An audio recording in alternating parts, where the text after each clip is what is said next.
Be me 27, call me Hugh. I work in tech support for some soulless megacorp. You know the drill. My entire day is a loop of, have you tried turning it off and on again? I'm basically a human tranquilizer dart for angry people whose printers don't work. It pays the bills. It's fine. I live a pretty quiet life. Video games, building PCs, going to the gym when I'm not feeling lazy. Then there's Tammy.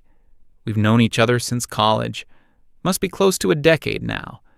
Back then, she was just passionate, energetic, always debating something in the student union. Now, that energy has been laser-focused into an online persona. Her social media is a minefield of buzzwords: patriarchy, toxic masculinity, emotional labor, gaslighting. You name it, she's an expert on it. In real life, she works part-time at a bookstore. Most of her personality is curated for an audience of online followers who all think the exact same way she does. Our friendship has, over the years, morphed into a very specific routine. It's my unofficial second job, the one I don't get paid for. It usually starts late. I'll be winding down, maybe watching some documentary, or trying to beat a boss in a game I'm stuck on. My phone will light up. It's always her. It's never a, "Hey, how are you?" text. It's always a call. She needs an immediate audience. I remember one night, I think it was a Tuesday a couple of months back, a perfect example. I'm in the middle of a really quiet, peaceful evening, the kind you look forward to after a long day of dealing with people's manufactured emergencies, phone buzzes. It's Tammy. I let out a sigh. Not an angry one, just a tired one. The kind of sigh that says, "Okay, here we go." I pick up. The first thing I hear is not hello, but the sound of her crying, or at least trying to.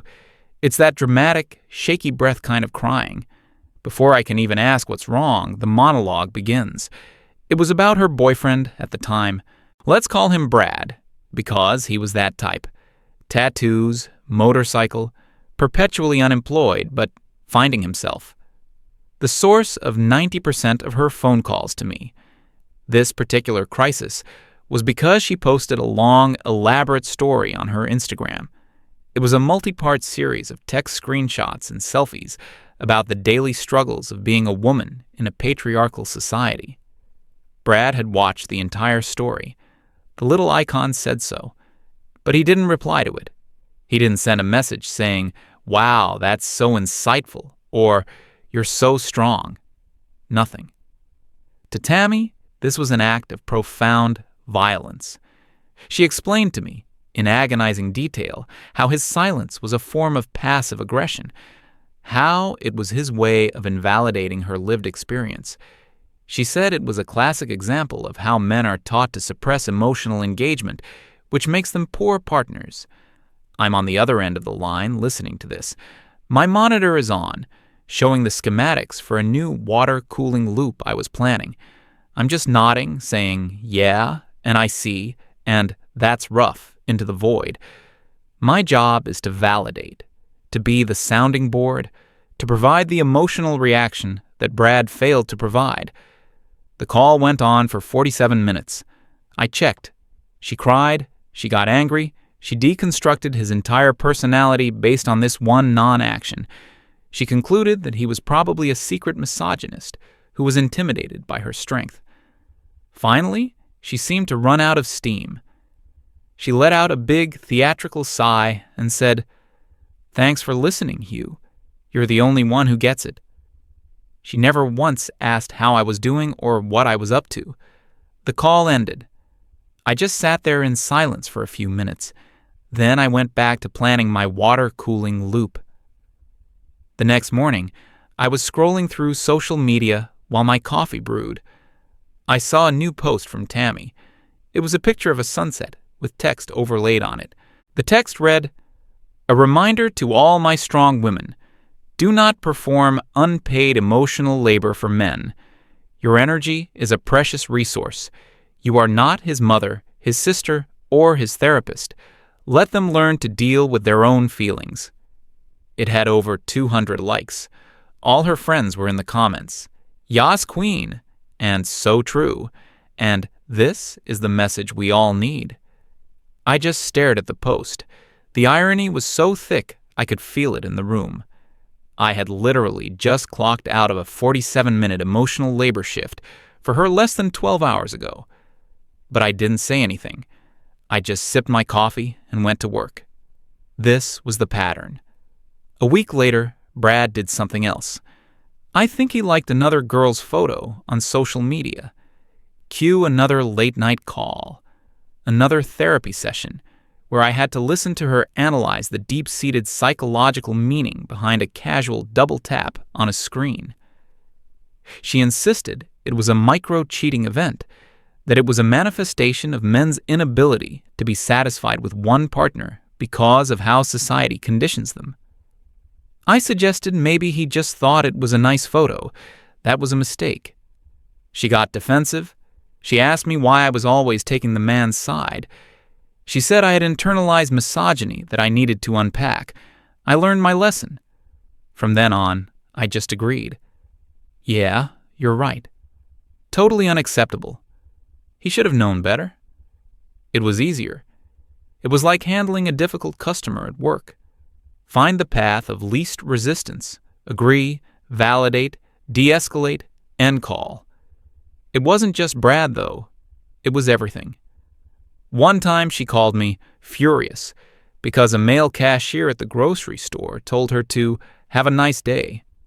Apparently, he said it in a tone she interpreted as condescending. She spent 20 minutes explaining how this was a microaggression, how men in service positions often use feigned politeness to assert dominance over female customers.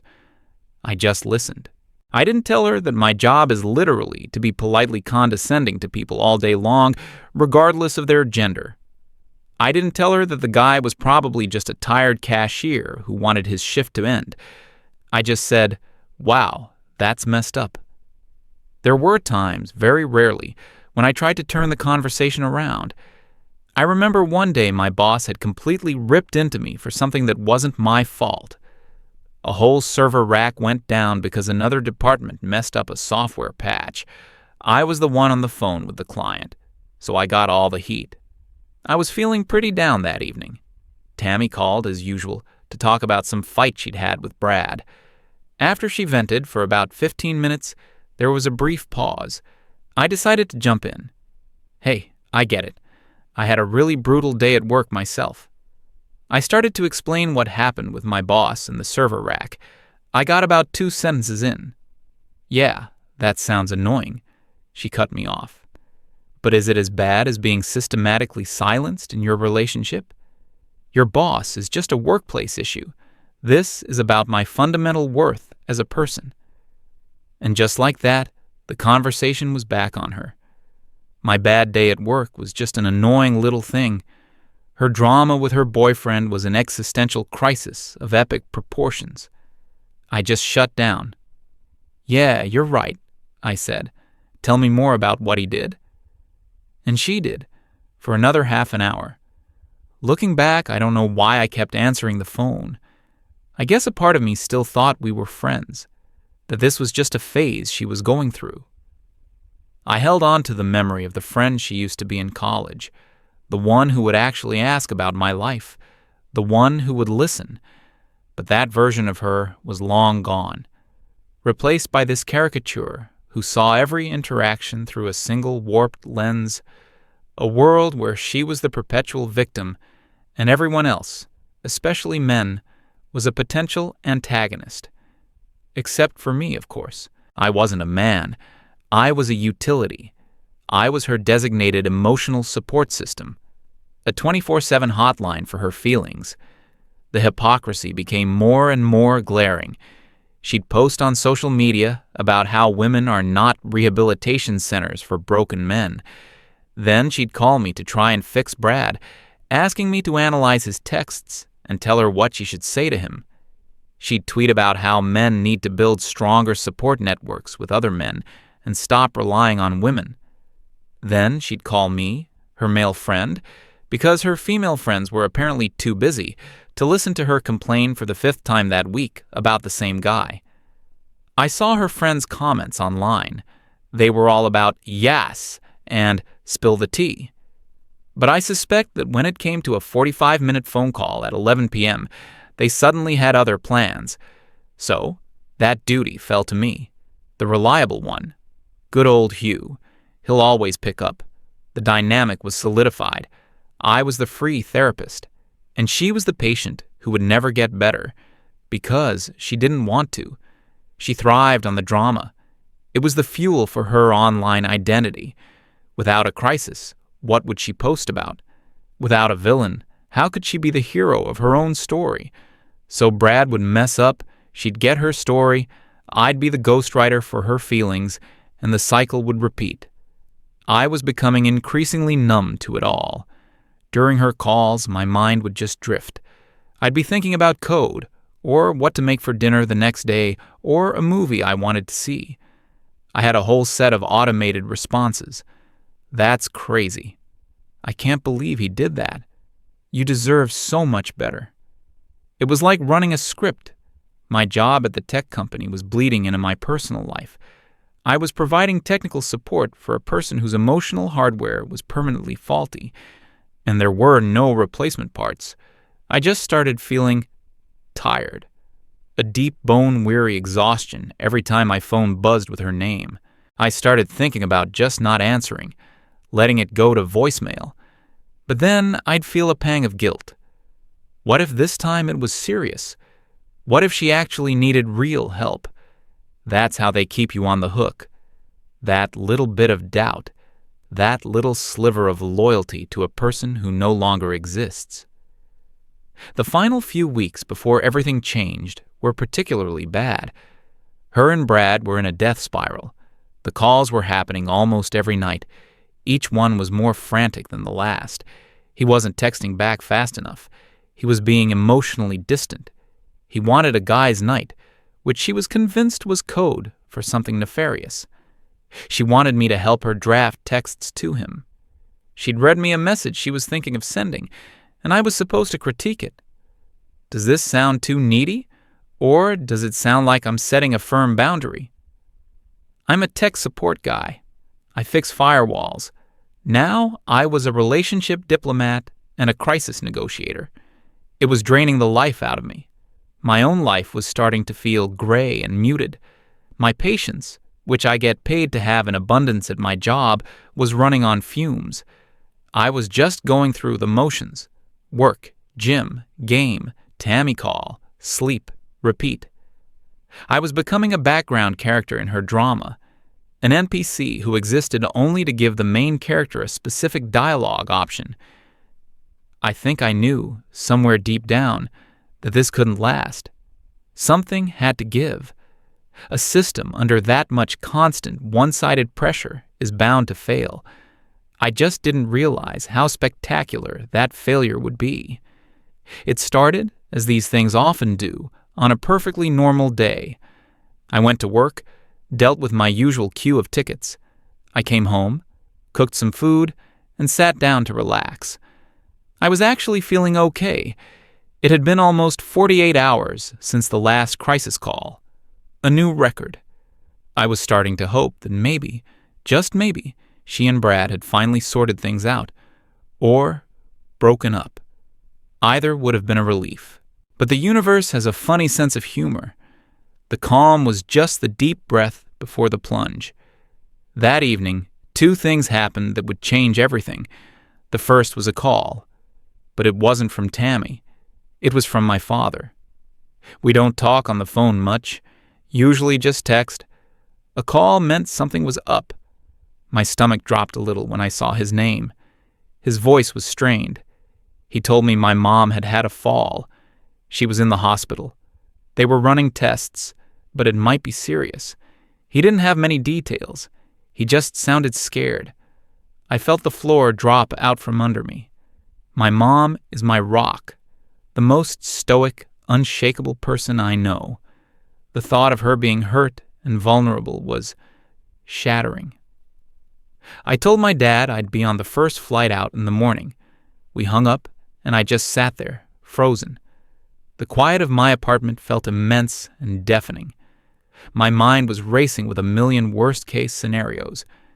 Just then, my boss from work sent a mass email. The subject line was urgent, upcoming department restructuring. My heart sank even further.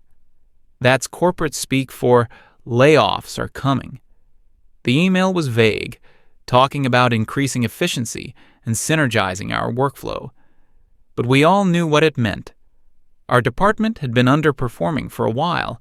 My job, my only source of income, was suddenly on thin ice. So, there I was. In the span of about 15 minutes, my entire world had been destabilized.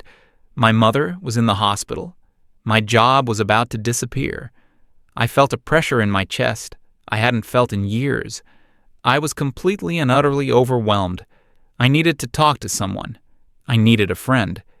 And in that moment of pure panic, my brain defaulted to its old programming. My thumb hovered over Tammy's name in my contacts. For years, I had been her emergency service. I thought, foolishly, that it was a two-way street. I thought that after all the hours I had spent listening to her, she would have one moment to listen to me. It was a fatal miscalculation, the single biggest mistake I ever made in that friendship. I took a deep breath, and I made the call. She picked up on the second ring. Her voice was energetic, almost cheerful. "Oh, hey, perfect timing. You are not going to believe what Brad just did." I could hear the smile in her voice. She was excited. She had fresh drama to dissect. I took a breath to steady myself. "Tammy, wait," I said. My voice was quieter than I expected. Can you just listen for a minute? Something's happened."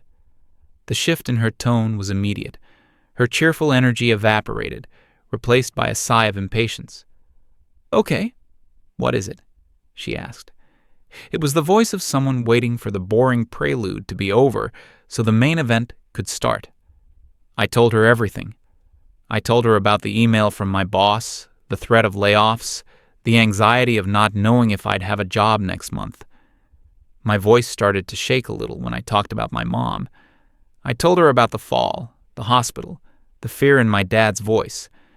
I laid it all out. The two biggest pillars of my life, my family, and my financial stability, were crumbling at the same time. When I finished, there was a long silence on the other end of the line. For a stupid, hopeful second, I thought she was processing it. I thought she was trying to find the right words of comfort. I was wrong. She finally spoke, and her voice was condescendingly calm, like a teacher explaining a simple concept to a difficult child. "Okay, Hugh, I hear that you're stressed," she began. "But let's try to look at this with a bit of perspective, shall we?" I didn't say anything. "First, the job thing," she continued, her voice gaining a lecturing tone. "You're a man in the tech industry. That's like playing life on easy mode. You have so much privilege in that space. Even if you do get laid off, which you probably won't, you'll find another job in a week. It's not a systemic issue. It's a temporary inconvenience for you." I felt a cold knot forming in my stomach. And the thing with your mom, I'm sorry she fell, obviously, but men's feelings about their parents are often tied up in patriarchal expectations of being the protector. Your stress is probably more about your own ego than her actual health. She's in a hospital with doctors. She's getting professional care. She paused, as if to let her profound wisdom sink in. "Now, can I please tell you about my actual problem? Because, unlike yours, mine is about ongoing emotional abuse and the psychological toll of being in a relationship with a classic narcissist." Something inside me just broke. It wasn't a loud crack. It was a quiet, clean snap, like a circuit breaker flipping in my brain. All the years of her hypocrisy, all the one-sided conversations, all the ignored texts and interrupted stories, it all coalesced into a single moment of absolute clarity. I saw the whole dynamic for what it was. I wasn't her friend. I was a free utility she used to regulate her own emotions. My problems weren't real. They were inconveniences. Her boyfriend not texting her back was an existential crisis. My mom in the hospital was a footnote. My voice, when I finally spoke, didn't sound like my own. It was flat, devoid of any emotion. It was my work voice, the one I use when a customer is being unreasonable, and I'm about to terminate the call. "Tammy?" "Yes? Are you ready to listen now?" she asked, a hint of victory in her voice. "No," I said. "I'm done listening." The line went quiet again. "What's that supposed to mean?" she asked, her voice turning defensive. "For years," I said, each word deliberate and measured, "I have been providing you with unpaid emotional labor. I've been your on-call therapist, your crisis hotline, and your personal validation service." I could hear her trying to interject, but I kept talking. "You tweet about how women shouldn't have to do that for men. Turns out the sentiment doesn't go both ways." "That's not fair," she stammered. "We're friends. Friends support each other." "No," I said calmly. "Friends support each other. That implies a two-way exchange. This has never been a two-way exchange. This is a user and service provider relationship, and I am officially decommissioning my service." Her voice started to rise, getting shrill. "You're twisting my words. You're being manipulative. This is classic toxic masculinity. You can't handle real emotions, so you shut down and attack me." I almost laughed. She was running her script, throwing every buzzword she had at me. But it had no effect anymore. The spell was broken. "My mother is in the hospital, and I might lose my job," I said, my voice still perfectly flat. "And you called my problems an inconvenience. You don't get to talk to me about toxicity." I took a small breath. It was time for the final log off. "I am not your free therapist anymore, Tammy. My shift is over, permanently. If you need someone to listen to your problems about Brad, find a professional and pay them for their time." And then I hung up. My thumb, which had been hovering over the end call button, felt strangely light. My phone immediately lit up with a wall of text from her. I didn't read it. I just held down my finger on her contact name. Block. Then I went to my social media apps, one by one. Facebook, blocked. Twitter, blocked. Instagram, blocked. A complete and total system purge. Then I sat back on my couch. The silence in the apartment was different this time. It wasn't empty. It was peaceful. The first few days were strange.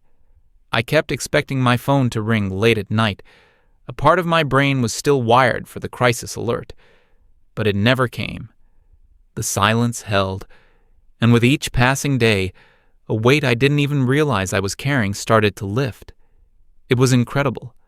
I had so much more mental energy. My evenings were my own again. I flew home and spent a week with my family. My mom's condition was serious, but she was stable. She was a fighter. Being there, actually being present with my dad and sister, without a phone buzzing in my pocket with some manufactured crisis, felt right. When I got back, the layoffs at work happened. My name wasn't on the list. I was safe. But the whole experience had been a wake-up call. Instead of just being relieved, I used that newfound energy to do something for myself. I signed up for an online certification course in network security, something I'd been putting off for years. I started going to the gym more consistently, not to look a certain way, but just because it felt good to burn off stress. My life started to feel mine. About a month after the last call, I heard through a mutual acquaintance what happened with Tammy. Brad had predictably broken up with her. Apparently, he did it via text, the ultimate crime in her book. I can only imagine the meltdown that followed. According to the acquaintance, she had tried to call me dozens of times. When she realized I had blocked her, she panicked.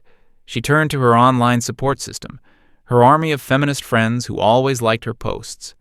She called one of them, crying, to vent about Brad. The friend listened for about 3 minutes before saying, "Oh, that's awful. Hey, I gotta run. My new episode of that show just dropped.